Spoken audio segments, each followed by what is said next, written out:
আসসালামু আলাইকুম এভরিওয়ান। কি অবস্থা সবার? নতুন একটা ব্লগ নিয়ে চলে আসলাম আপনাদের সাথে শেয়ার করতে। খুবই ছোট একটা ব্লগ, আশা করি সবাই দেখবেন।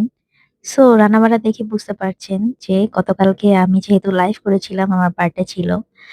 সো বার্থডের জন্য বিরিয়ানি রান্না করা হয়েছিল। তারপর বিকেলে হালকা পাতলা নাস্তা করা হয়েছিল। আর স্পেশালি এই কেকটা আমাকে সারপ্রাইজ দিয়েছে আমার মেজো দুলাভাই। কেকটা এত বেশি মজা মিস্টার বেকারির।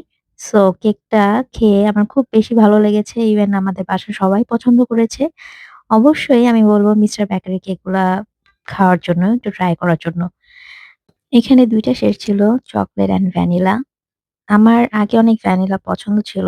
বাট এখন আমার চকোলেট অনেক বেশি পছন্দ বিকজ চকোলেট কেক এখন বেশি ভালো লাগে।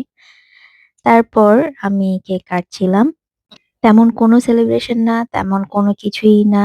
অ্যাকচুয়ালি আমার বার্থডেটা যখন আমার স্পেশাল পারসন রা আমাকে উইশ করে, আমার ফ্যামিলির পারসন রা যখন ছোটখাটো আমার জন্য সেলিব্রেশন করে, সেটা আমার জন্য অনেক বেশি ভালো লাগা কাজ করে। লাইক আমার ভেতর থেকে একটা স্যাটিসফ্যাকশন কাজ করে।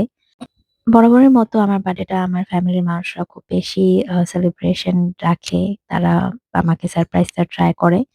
আর তেমন যদি অনেক বড়সড় করে সেলিব্রেশন করতাম তাহলে তো পিছনে বেলুন-টেলুন থাকতো, অনেক কিছুই থাকতো।